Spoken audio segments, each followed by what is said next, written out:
दृढ र बहुआयामिक साझेदारीलाई थप गहिरो बनाउने कुरा भएको प्रधानमन्त्रीसँगको भेटमा भारतीय राजदूतको भनाई। सम्बन्ध अझै प्रगाढ बनाउनु पर्ने चिनिया राजदूतसँग प्रधानमन्त्री बालेन्द्र शाहको भनाई। निजी क्षेत्रको सफलता नै राष्ट्रको आर्थिक समृद्धिको आधार भएको अर्थमन्त्री डाक्टर वाग्लेको तर्क। ट्रमा सेन्टर ढल्केभरमै बन्ने स्वास्थ्य मन्त्रीको स्पष्टीकरण। अख्तियारले थाल्यो दुई पूर्व प्रधानमन्त्रीका स्वकीय सचिवहरूको सम्पत्ति अनुसन्धान।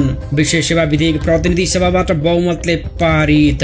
1816 र 1950 का सन्धिको सक्कल प्रति नेपालसँग छ कि छैन भन्ने प्रश्नमा परराष्ट्र मन्त्रीको जवाफ के आयो, हेर्नुहोस् आजको समाचारमा। नेपालको हित अनुसार सन्धि सम्झौता पुनरावलोकन गर्न सरकार प्रतिबद्ध रहेको परराष्ट्र मन्त्री शिशिर खनालको तर्क।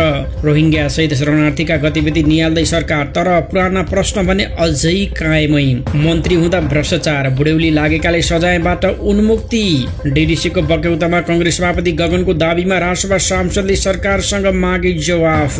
विराटनगर जुट मिल सञ्चालनका लागि अध्ययन कार्यदल गठन। विराटनगरमा ग्यास सिलिन्डरमा ठगी, कोशी ग्यासलाई पाउने 3 लाख बढी जरिवाना। श्रीकृष्ण ट्रेडर्सलाई पनि गरियो 11,000 जरिवाना। छिटिभिटीका करार कर्मचारी आन्दोलनमा जानुको माग के हो, हेर्नुहोस् आजको समाचारमा। कंग्रेस बैठकमा 5 प्रदेश सभापति सहभागी, कर्णाली र सुदूरपश्चिमका भन्ने अनुपस्थित।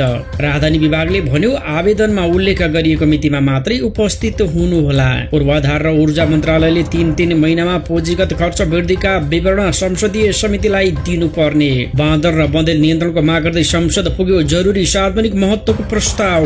देशभर 970 प्रहरी इकाइको माग, आवश्यक जनशक्ति 17,000। आफूलाई गरिएका चुटाइले लुकाइएका इतिहास नमेटिने, रासपा सांसद हरि ढकालको स्पष्ट उक्ति। रसुवामा विस्फोटक पदार्थ डिस्पोज गर्ने क्रममा विस्फोट हुँदा 1 जनाको मृत्यु, घाइते सैनिक सहित 3 जनालाई काठमाडौँ ल्याइयो। अनलाइन ठगीको सञ्जाल, विभागको प्रलोभनमा कास्कीकी एक महिलाले गुमाइन् 31 लाख रुपैयाँ। 15 वर्षमा राष्ट्रिय गौरवका आयोजनाको औसत प्रगति करिब 55% मात्रै। विधि विज्ञान प्रयोगशालाको कार्यकारी प्रमुखका लागि 55 वर्ष उमेर हद प्रस्ताव। राष्ट्रिय गौरवका आयोजनाका लागि एउटै प्रभावकारी कानून बनाउन सांसद डाँगीको माग। अख्तियार र अदालतले पनि विकास निर्माणलाई प्रभावित पारेको कंग्रेस सांसद स्वारको तर्क। धार्मिक असहिष्णुता रोक्न स्पष्ट कानूनी र नैतिक आधार आवश्यक भएको सांसद महन्त ठाकुरको भनाई। जग्गा हदबन्दी सम्बन्धी व्यवस्था पुनरावलोकन गर्न एमाले सांसद थेबेको माग। उद्घाटन पछि पनि नागढुङ्गा सुरुङ मार्ग पूर्ण क्षमतामा सञ्चालन नहुँदा राज्यलाई नोक्सानी भएको सभापति गजुरेलको तर्क।